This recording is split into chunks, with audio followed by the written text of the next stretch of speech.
Right, good evening. Thank you very much for joining us. It's the bottom line. We say business at the speed of thought. This is where you get all the best business analysis on your TV screens across the country. We are live from our studios here at Ridge in Accra. We are live also on DSTV channel 277. You may want to join us. We'll put our number on the screen. If the conversation interests you or concerns you in any way, or you want to share your thoughts, you may want to put that up to us tonight. My name is Kwasi Efree. Now, coming up, we have two very interesting conversations. How is your experience of, well, what we may want to call doomsor, or maybe the power outages, as some people would put it, or how do you want to call it? And have you experienced it in your area? We want to see, or we want you to share your concerns and your thoughts with us. I'll put the number on the screen pretty shortly, and then you can share your concerns with us. We'll have a discussion what the Chamber of the IPP is thinking about the current power outage situation in the country. They think that the ECG, the Ministry of Energy, and the PURC specifically wants to pile up a lot of debt in the energy sector. We'll get into the details of that pretty shortly.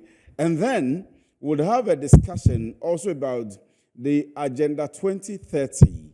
That's the Sustainable Development Goals. A team of researchers, a team of academicians who've come together to say that this is our contribution from the field of academics and to Africa, and to be precise, Ghana, being able to achieve the Sustainable Development Goals. We would have some professors joining us from the United Kingdom to have the discussion on Africa's pursuit of Agenda 2030. And a program that's also coming up in the United Kingdom. If you want to participate in it, we'll give you the details. And we may be able to round up the show on that. So stick and stay with us. This is the bottom line. My name is Kwasi Efree, and I will be right back. Stay with us.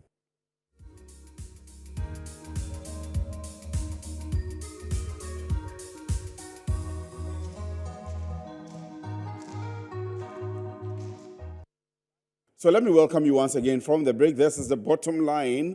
And tonight I've said to you that we have two major discussions coming up. One is on energy, and then we are still asking the question how the power outage situation in your community is wherever you are across the length and breadth of the country, whether you are in Accra, Kumasi, Tamale, Takrady, Seshiri, Ahafo, or wherever that you are. You may want to send us how the power outage situation is in your area. Will you want to call it doomsor, or you think it is still under control? We haven't reached the era of power rationing. And secondly, we'll be discussing issues around Sustainable Development Goals, Agenda 2030, and how, as a continent, Africa, and as a country, Ghana, we will be able to be successful in our pursuit towards the Agenda 2030. We have some few videos, I think about two, that I'm going to play to you about the current power outage. It's being politicized. We don't do politics here, but let's see what the politicians think. The ministry, the people in opposition who have also been in the area of energy before, former Minister of Energy. Let's see what they think, or let's hear what they think, and then we'll come back straight into the discussions with my guest tonight. Mr. Speaker, between 2012 and early 2017, there was nothing more demoralizing than the phenomenon we called doomsor. It was symptomatic of a dysfunctional system, and it caused widespread depression amongst businesses and households. After that experience, my government was determined that doomsor would not be inflicted upon government, upon Ghana and Ghanaians under an MPP government. Shouts will not wish doomsor away in our history. It will not.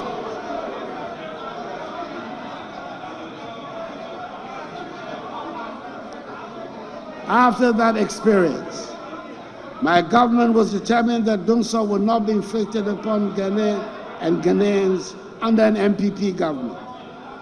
And I'm glad to be able to say, so far, so good.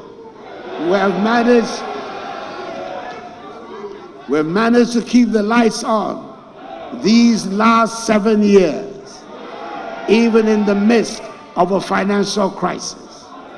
The MPP government is riding on the foresight of the President Mahama regime, the foresight that brought into being the car power badge, the foresight that brought into being the AXA power plant, the foresight that brought into being the Ameri plant, the foresight that retrofitted the Tico plant, the foresight that turned TAPCO into a combined cycle, among others.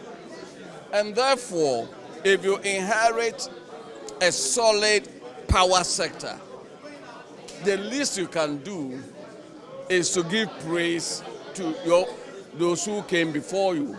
However, I want to draw Ghanaians' attention to a phenomenon. As we speak, there is no Ghanaian household that has not experienced load shedding on a weekly basis, as we speak. For example, 2 days ago, we were shedding 600 megawatts. Almost every single day we are shedding power. Because we are not generating enough, and we're not generating enough because we don't have enough fuel. We are having serious fuel challenges. We have curtailed exports to Togo, Benin, we've curtailed exports to Burkina Faso, and we are curtailing exports to Côte d'Ivoire. And this is the difference between the NDC and the MPP. The NDC is candid to tell Ghanaians when we have power challenges and come out with a load shedding timetable. The MPP, being MPP, lacks candor. And therefore, when they are shedding, they don't even inform you. Those outages arise out of load shedding because we are unable to fuel the power plant. In any case, fact be told that Dumsor never ended in the hands of Nana Addo Dankwa Akufo-Addo. Dumsor ended under Mahama. He took responsibility, he fixed it. And then in terms of our generation capacity, he's benefiting from what Mahama and other administrations added. He just added nothing. So it was more a state of Baumia's campaign than a state of the nation. So you had former minority leader, Honorable Haruna Idrisu. You had Dr. Kwabena Donko, former Minister of Power, former Minister of Power, claiming that the current president, His Excellency Nana Addo Dankwa Akufo-Addo, is riding on the forecast or the foresight of the John Dramani Mahama government. And you early on heard His Excellency President Akufo-Addo touting the prowess of the NPP government when it comes to power management. I have Kojo Nsafwa Puku, who is an energy analyst online on Zoom. Kojo, good evening. Thank you very much for joining us. Good evening. How are you? I am doing very well. I hope you are great too. I'm very well. I mean, it's been a good day, a very stressful day, but hey, here we are having a lovely conversation with our lights on, no lights off. Right. Let me quickly go to Derek Hatcher Emmanuel, and I'll come back to you. Could you? Derek is a research analyst and at IES, research and policy analyst at Institute of Energy Security. Derek, thank you very much for joining us as well. Good evening. I hope you're doing well. I'm fine by God's grace. Yourself? I am doing very well. Let me begin with you, and I'll go back to Kojo pretty shortly. The president believes that we have no problem that we used to have, the power crisis, as we called it some years back, the Dumsor. Currently, he's managed it so well, and he says, so far, so good. You are from the IES. You've been analyzing this at least for the past few years, before the NPP government, and then currently also in the NPP government. Is that the case? Thanks for the opportunity, and then good evening once again. Basically, you should be asking yourself whether maybe after the president spoke, your light was on or your light wasn't on. I'm sure if you had to just open your lines right now, you get a lot of people calling in, telling you that their lights have been off for several days or several hours intermittently. They cannot even control it. They cannot even keep count of it. And so basically, you should be asking yourself, if everything is well to do with the power sector, then probably your light should be on. And so that is the end result of it. So far as your light is not on, whilst you need it, then basically all is not well with the power sector. Definitely, he equally itemized some of the challenges. So he said they've been able to keep it on, even though they are encountering some sort of challenges. And so basically, it is not that the power sector is not having any issues. And so for we at IES, or what every Ghanaian is looking at right now, we know that the power sector is not too well. We have a lot of challenges. The challenges basically now is got to do with financial challenges, because the government basically owes a lot of all the power sector players, whether it is ECG, whether it is VRA, whether it is Greatco, whether it is NGAS, who supply the natural gas to fuel the things. We don't have the money to pay for them. And so it's not because we cannot generate the power, but because the government do not have the money to be able to pay for the natural gas that will be used for it. And so basically that is it. And so not all is well with the power sector. We can only hope and pray, and that there will be more interventions, especially when it comes to financial issues. There will be more release of funds to the energy sector players, so that IPPs will not threaten you that going forward, if the government do not make any changes or do not make any provisions, there will be more doom for it. When you listen to the IPPs, they made mention of, especially the PURC, maintaining the current energy tariffs. Basically, PURC will want to maintain tariffs based on certain factors. And some of those factors is the inflation rate. One of their factors is the exchange rate. Another factor is the weighted average cost of fuel. And then we were talking about the fuel supply mix. So whether we are doing more of hydro or we are doing more of thermal, these major factors have been taken into account. And so we should be asking the PURC, is the inflation rate going down, that you want to now maintain energy tariffs or maybe electricity tariffs? You should be asking the PURC whether the exchange rate is going down, or maybe they are having exchange rate depreciation losses. And so if these factors are not maybe analyzed very well, then probably we wouldn't want to face the real challenge of maybe increasing tariffs, but we want to do more political decision making, where we want to now reduce tariffs, and then in the long run it will affect the books of ECG. And so not all is well, but we can only hope that major policy making will be taken into consideration, and all the energy sector players will be engaged extensively, and then we will be more frank with ourselves, because the energy sector is the heart of the economy of Ghana. When the energy sector is down, you can't do anything. You've seen that the transport unions have issued communicate that very soon transport fares will go up. It's because of the fuel pricing that is going up. Right. And the fuel pricing, we know, it's just the exchange rate and the inflation. And so if we are not more frank with ourselves, and then we will just be lying to ourselves.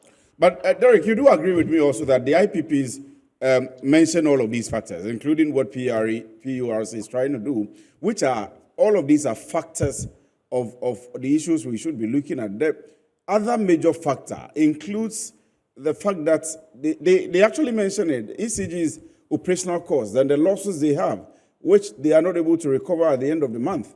And so even though they make commitment towards the IPPs monthly, there is still the problem of insolvency. And it is not only an issue of the PURC. Of course, we think that PURC should be up on its feet, but PURC currently is considering consumers. And so there are other factors which should be looked at, including ECG's operational costs and losses. Very true. ECG is not only dealt with that. Across the value chain, whether it is generational issues or transmissional or maybe distributional, we always have technical and commercial losses. And so it's not only with ECG, but when you have technical and commercial losses, that is not the concern of the average consumer, because that is supposed to be something that ECG should be able to get hold of. Whether it is Greatco, which is having transmissional losses, they are supposed to be able to have ways to reduce it. And so we are having transmissional losses of about 5% for Greatco. ECG is doing almost 15% commercial or technical losses. That is almost like 20%. And so it means that if you give ECG 1,000 megawatts to sell, basically they are going to just account for 80% of it. And even the 80%, they have revenue collection measures which are not that in line with it, because some of them, they are not able to retrieve some of the money. And even government in itself is also owing them. And so when they have revenue challenges and they're also not getting the right measures for it, then basically you'll be having issues. With the IPPs, they are doing their best. But when they do it and you cannot retrieve the money and pay them, then definitely they'll also have issues with you. Is the situation gloomy for you at IES? Pardon? Would you say the situation is gloomy for you at IES, I mean as researchers?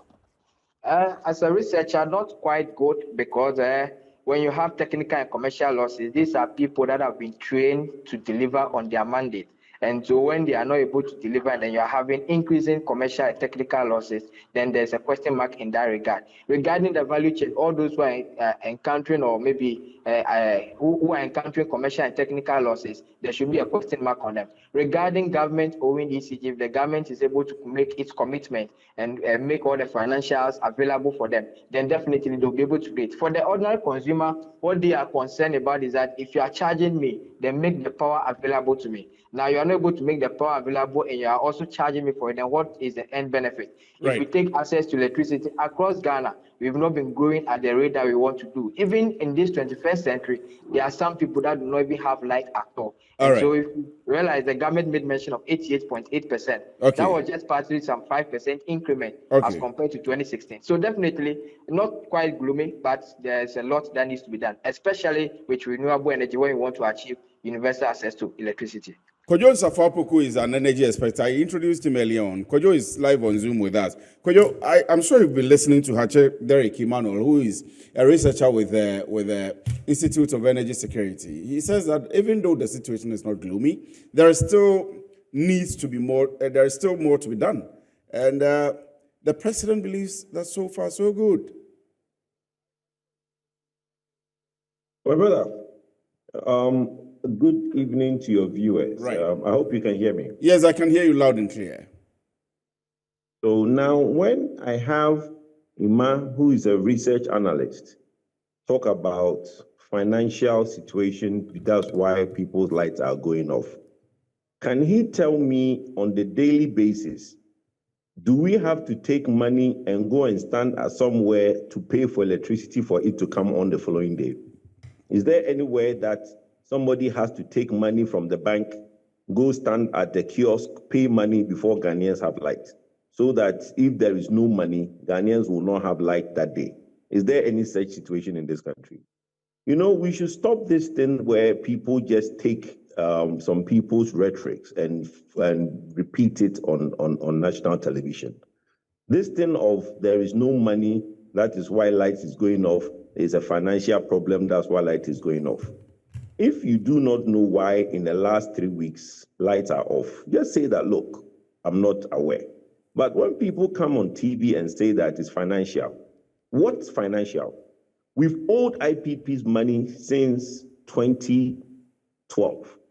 We've owed IPP's money since 2017. We've owed IPP's money. Today, we owe IPP's. Can you tell me any IPP that has shut his plant down because government owed them? None. Can you tell me anybody in the value chain except WAPCO, who once about a month or 6 weeks ago shut the plant down because they have sent some emails and the plant were off for 2 days. So WAPCO, because government owed them and they've sent emails to Ghana, GMPC, and they were not getting a response, the lights were off for 2 days and government made payments in 2 days. So when we keep saying that it's because of money that people's lights are going off, it's mind-boggling, and it's very confusing for me when we have analysts and research from IES who say things like that. My brother, in the last 3 weeks, we've had a combination of problems. What nobody and Mr. Kwabena Donko, who stood at Parliament, will not tell you is that we get about 50 scarves of gas from Nigeria, N-gas. M-gas have been undergoing their yearly maintenance. So we were not getting any gas from N-gas. So it means that we were reduced by 50 scarf in the Tema enclave. So we need to now bring gas from the Takoradi enclave to the Tema enclave in the reverse flow. Now, what you now have is a reduced capacity in your fuel supply. That is not because anybody owe anybody. VRA, as I speak to you now, do not owe NGAS. Secondly, there is a situation where TAPCO and TICO are going through various stages of maintenance, and it's a yearly maintenance that they go through. Now, the specific problem which made a lot of disturbance in the system last week, Thursday and Wednesday, was Send Power, which generates 360 megawatts, went off because of a fault. Now, when they went off, and not we wanted to financial. count on. We don't have to pay, like I said earlier, we do not have to pay them on the daily basis for them to work. So why would Send Power go off because they owe? Government has owed these IPPs and they still owe them and they still work. Send Power went off because their machine, something tripped and Send Power went off. They generate 360. In the evening, we wanted to rely on the peaking plant, which is Buildam. Buildam said that there was a vibration in one of their systems. It wasn't communicating well, so their unit 2 couldn't come on, which made part of the country go into darkness for about a period of 1 to 2 days, about 48 hours. As I speak to you today, I don't think anywhere in this country, apart from it's a localized problem, maybe a transformer or windy situation, no load is being shared as I speak to you this evening. No load. So when people start saying that Doomsaw is back, this is back, it is, look, Doomsaw is a tree word. If your light goes off and come on and you want to call it Doomsaw, that's fine. I don't have a problem with that. But when you now start talking about is a financial situation, is that what is new in the energy sector? All the things he said, VRA is old money, Ghana gas is old money. Is it new? It's not. So let's stop this thing where we keep repeating this thing as it's financial, as if every morning somebody has to go to the bank, take money out and go and buy fuel to power or go and buy electricity for Ghanaians to use. That's not how the system works.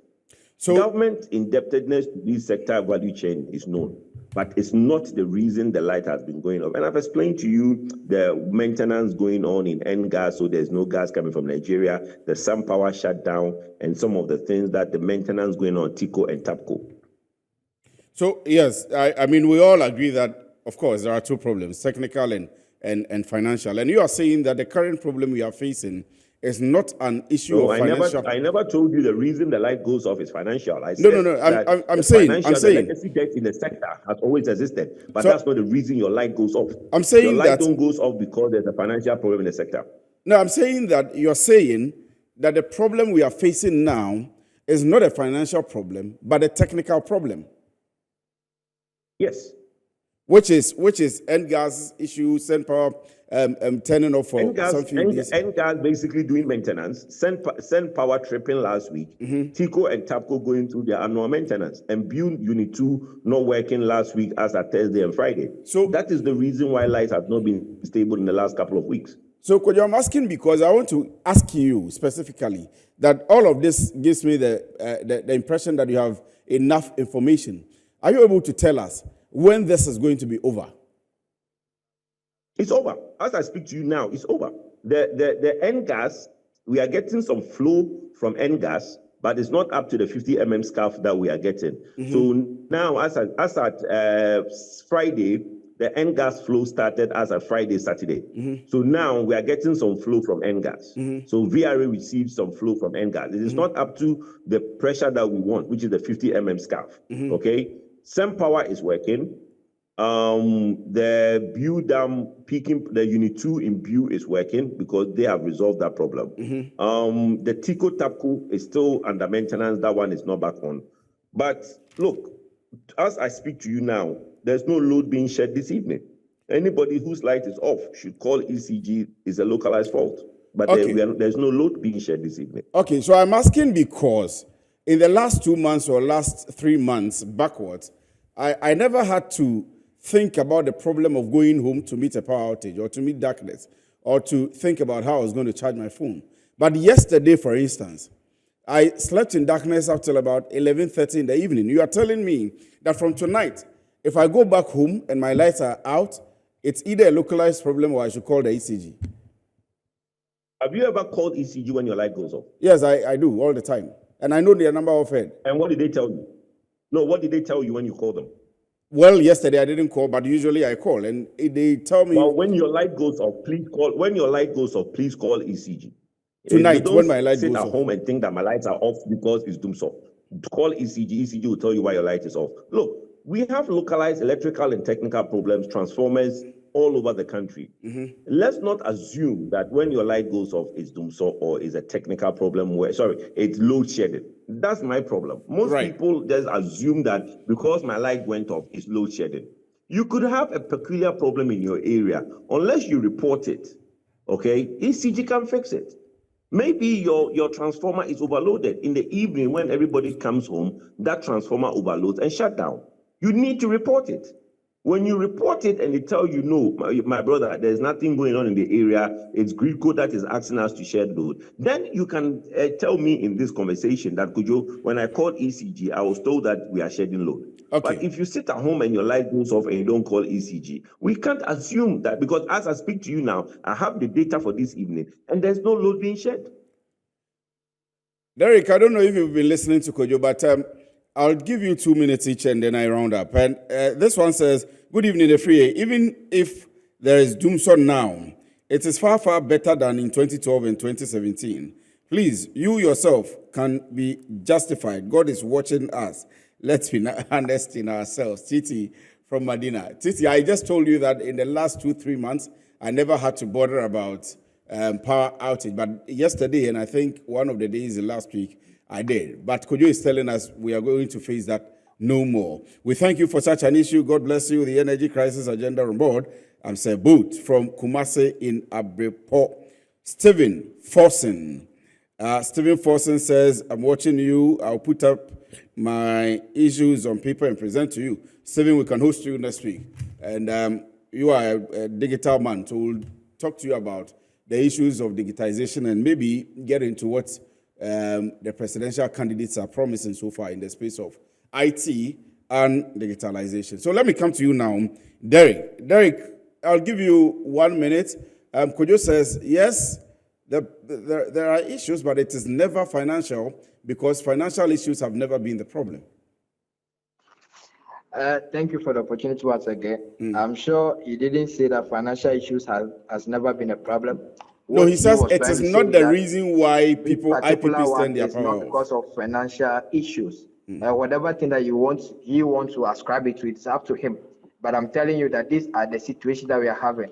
Whether you are telling me it is annual maintenance or it is not annual maintenance, it's not Kojo that will need to be speaking to people. We all need to be frank with each other. And so if he is also saying that it is more of people having their annual maintenance and co, and it's got nothing to do with financial, so be it, that is his concern. But I'm telling you that from our checks and relevance, we've realized that it is more of financial issues. If it is not financial, he's already even accepted that there are financial issues already. And so basically at this particular point in time, it is not financial. Let me ask you a question. If you're having financial issues with someone, should the person now give you notice as to when you want to trigger the reverse of it? No. And so if you can now accept that you have financial issues with them, but what is happening now is not because of it, you are just looking for a way to just find an excuse for what is happening. But the ordinary consumer is not more concerned about your explanations or jargons or whatever thing. If the ordinary consumer cannot have light in his or her house whilst he is prepared to pay for it, then you should be having more to be able to explain for that. And so for him, that is his choice. But I'm telling you that these are the situations that we are facing in the energy sector. As long as we continue not to be frank with each other, then probably we always continue to have these divergent views. Thank you. So Derek, someone says I should ask you whether wherever you are speaking to us from now, you have your lights on. And then if you have them on, do you not think we are in a better situation? That's the person. Well, you didn't add your name. Please do add your name next time, else I may not be able to read. The person Derek, should have 30 seconds. The person should have rather even given us a live report from where he or she is. And then when you are talking about this doomsday, it is not only peculiar to one particular situation. It is just cutting across. So maybe you might have light, the other person will just be having some load shedding or whatever thing that it is. And so not me confirming to you that I have light or I do not have light, that will let you know whether the thing is now stabilized or not. You should just open it up and then just do a survey across Ghana whether it is open up. Even if it is open up, you are concerned about the consistency of it. Is it going to be consistent over this period going to Easter holidays or to the rest of the months ahead of us, or it's just going to be a 9-day wonder? These are the major concerns. Businesses are not concerned about putting it on just for a night or 2 weeks, and then the other ones, they are going to incur a lot of operational losses. Not that. They are more concerned about having a stable power supply. Kojo, in 1 minute. Well, my brother, we've now gotten into the realms of 9 days wonder. Look, nobody can sit on any television and promise that lights will be on next week. I can't even promise you light will be on tomorrow, okay? The situation is that we run an electrical and a mechanical system. Anything can happen tomorrow. We pray to God that inshallah nothing happens going into Easter and the lights will be on. What we know, and I don't have a reason to lie. I don't have a reason to look. My lights are on. Everybody who has texted you, their light is on. Like I said to you, I would prefer Ghanaians to let it be an ECG problem. When your light goes off, please call ECG.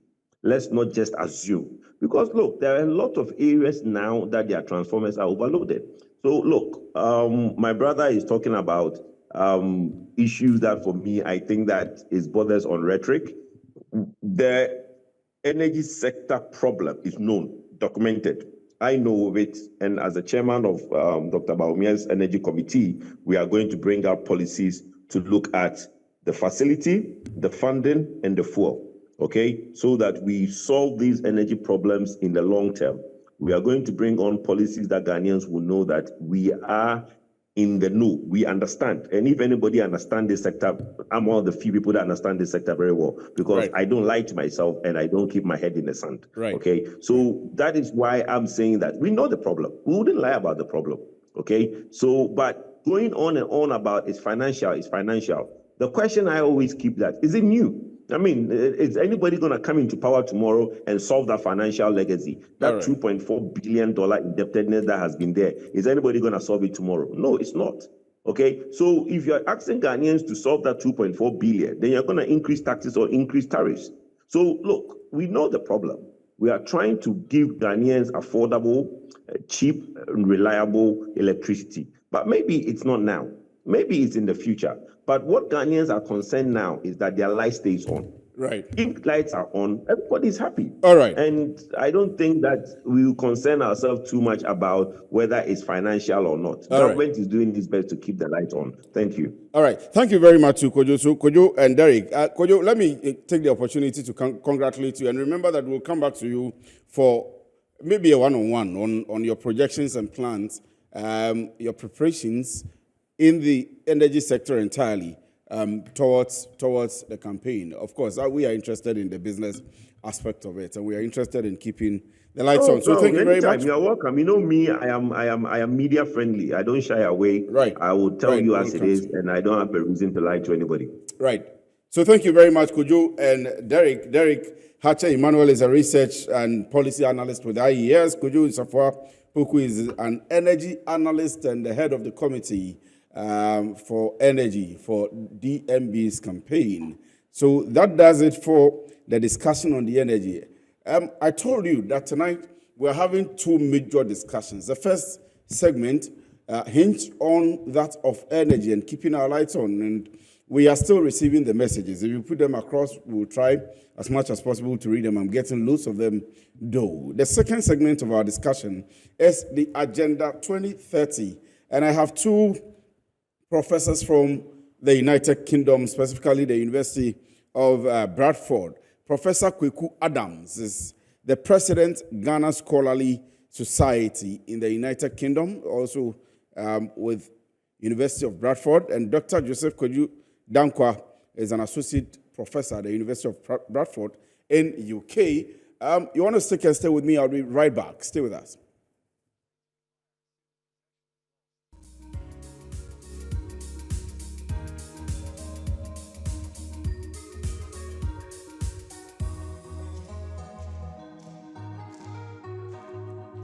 Right, welcome back from the break. This is still the bottom line. We say business at the speed of thought. We are live on DSTV channel 277. We are live from our studios here at Rage in Accra.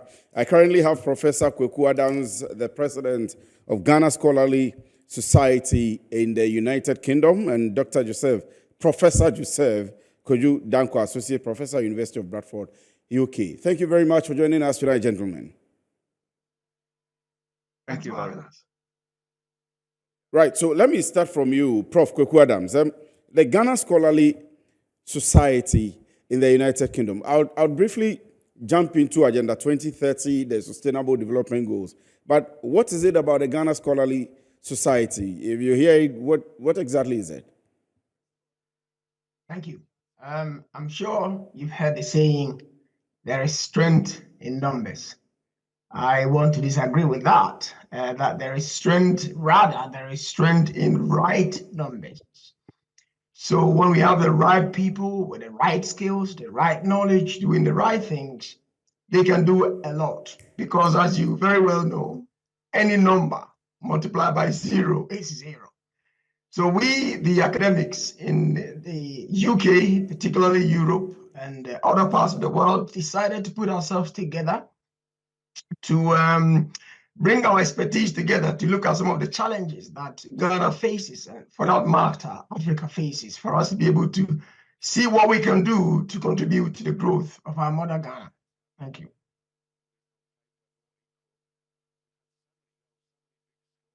Website, and I realized you are particularly focused on sustaining the economy, ensuring that the environment is also sustained, ensuring that we grow employment in the area of employment, in the area of trade, in the area of business, and so on and so forth. So let me begin by asking, what do you think the problems are? If we want to consider Agenda 2030, for example, which is the baseline for development in all areas, for poverty eradication, for public health, and so on and so forth. You say that there are peculiar challenges that Africa faces. What are these peculiar challenges that we face as a continent? Well, over the last couple of years, if you look at the global north and global south countries, we in the developing countries or emerging economies have been producing raw materials, the benefits of the West, basically. I'll take one example. If you look at the cocoa industry, for example, I understand from previous data that it is worth over $400 billion. Now, Ghana and Cote d'Ivoire gets just 10% of that value. Exactly. So issues regarding converting what we produce, manufacturing, processing, it requires ideas. So what we have decided to do, first of all, we've got 3 agendas so far to address some of the challenges that Ghana faces. Mm-hmm. And the first one is we have partnered with British Council to look at entrepreneurial development. Mm-hmm. How do we train the young people? How do we support them, those with business ideas? How do we teach them how to do accounting, how to recruit people, how to retain them, how to continue a business to make it successful? That's one thing that we've taken on board. The second one is, how do we get Ghanaian businesses in global spaces? Why is it that most Ghanaian businesses just get stuck in Ghana? They don't move beyond West Africa. I mean, if they're ever able to go to any country beyond Ghana or Africa. Mm-hmm. So that's the next thing. We're going to work with businesses, we're going to do research and provide ideas as to how Ghanaian businesses can go abroad. And the last one is gender in management. I think we have underutilized the value that women bring to the table in Africa. And in any country that you go that is developing or growing or emerging, you see that the involvement of women is key to that. No wonder we've got most of the top stock markets asking for gender quotas, that you have to increase the women on board to this percentage before you can be able to list on this stock exchange. So I think that's one of the areas we're going to address by looking at gender in management. How do we get more women involved in decision making? When you think about African women, market women, education system built around women.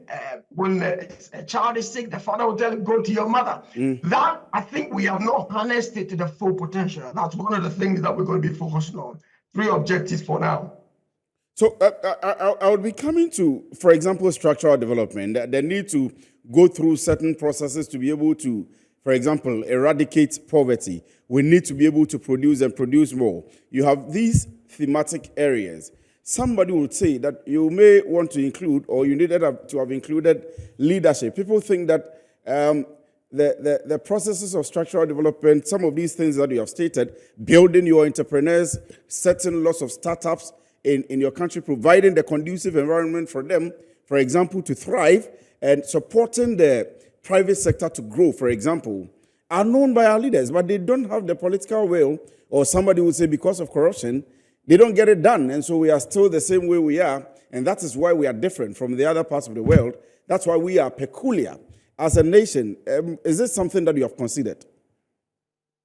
Yes, if you look at the way economies grow, when you look at the theory or the process of economic development, there are three economic agents, what I call economic agents. In every economy, you've got the people or the citizens, you've got the government, and you've got the firm. Now, this is how I just do a quick economics and how economies grow, just before I can address your question about leadership. When people work, they do two things with their money. They get money, they do two things. Either they save it into the banking system or they spend it. Either way is good. If they save it, it goes to the banks. If everyone works and saves money and the banks gets more money, they can now basically the laws of demand and supply will set in. There's more money to be given out as loans. Therefore, the cost of borrowing that money, which is interest rate, goes down. People can afford to borrow money and then expand businesses or start businesses. Once that happens, they recruit more people, and then people get more money. They spend and they save, and you see gradually the economy begin to grow. The only role that the government needs to play is to create an enabling environment. I think for many years, Africa has depended too much on leadership, which has not been working. And therefore, it is time for us as individuals to see what we can do. If you look at the UK, for example, things run with or without the government. The government's job is to basically put in place policies. And that is what we are about to do with the British Council, providing training for entrepreneurs. What can we do to help current businesses go abroad, take their businesses abroad? What are the rules or regulations of competing internationally? How do they prepare themselves to go abroad? These are the current issues that we're going to be focused on, real issues that we can actually be able to help and see businesses grow outside of Ghana. So do you think, I am particularly involved, and let me come to you for the purposes of time, but Prof, I think that we should have a full show and get into the economics of the country and how to be able to get our people oriented. But let me pick you pretty shortly, Professor Joseph Kojo Dankwa, on the preparedness. I don't know how regular you've been in the country with all of these things that you are doing. I am looking at how achievable sustainable goals, sustainable development goals from all sectors of the economy can be achieved or can be pursued. The mindset of the people. You are a human capital developer. You train people. You analyze the mindsets of people. Are we ready? Yes, thank you very much. Good evening, everybody. Yes, Ghana is ready.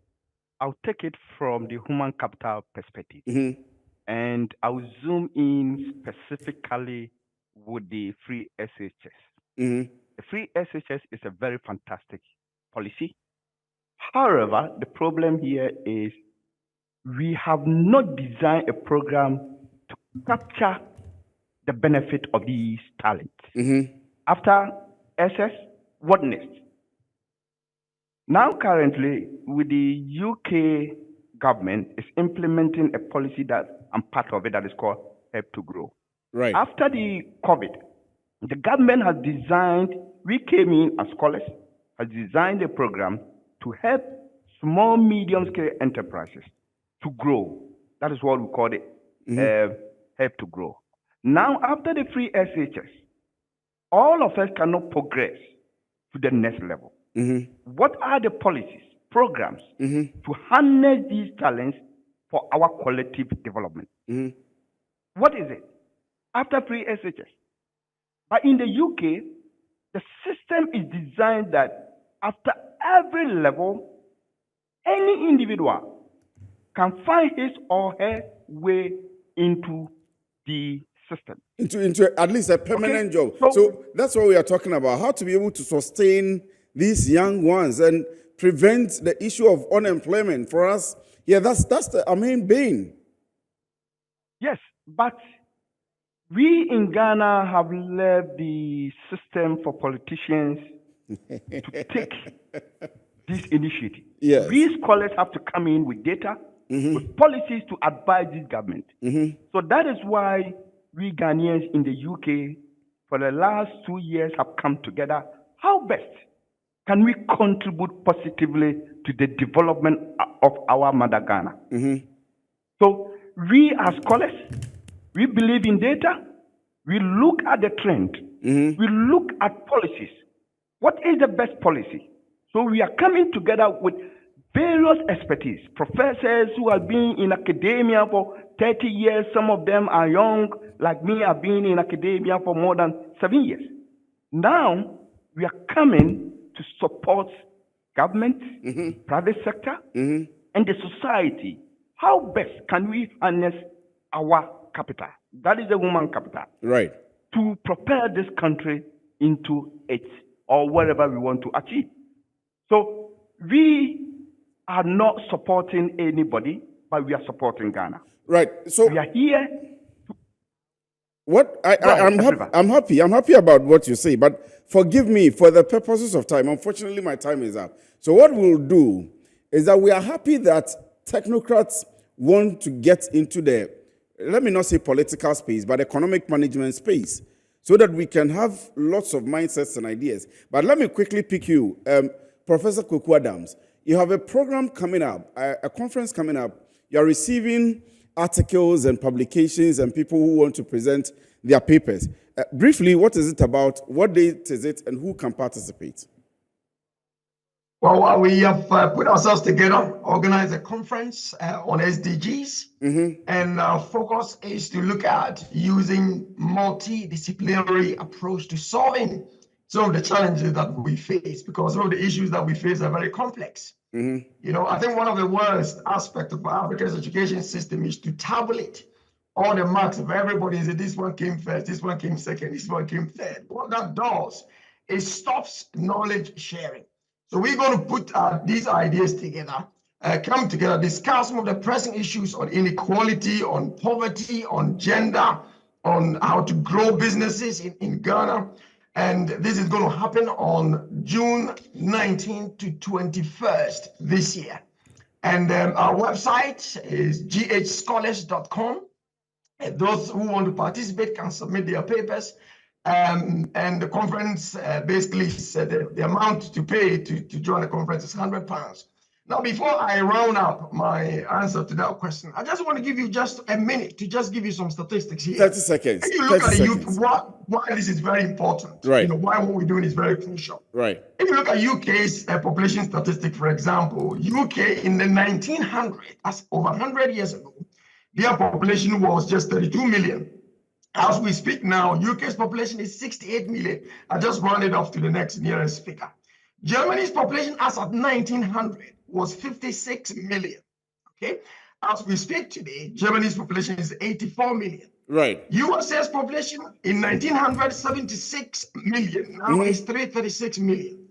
Canada 5.5 million, and now it's 39 million. Let's take just 3 countries in Africa. 3 countries. One, Nigeria.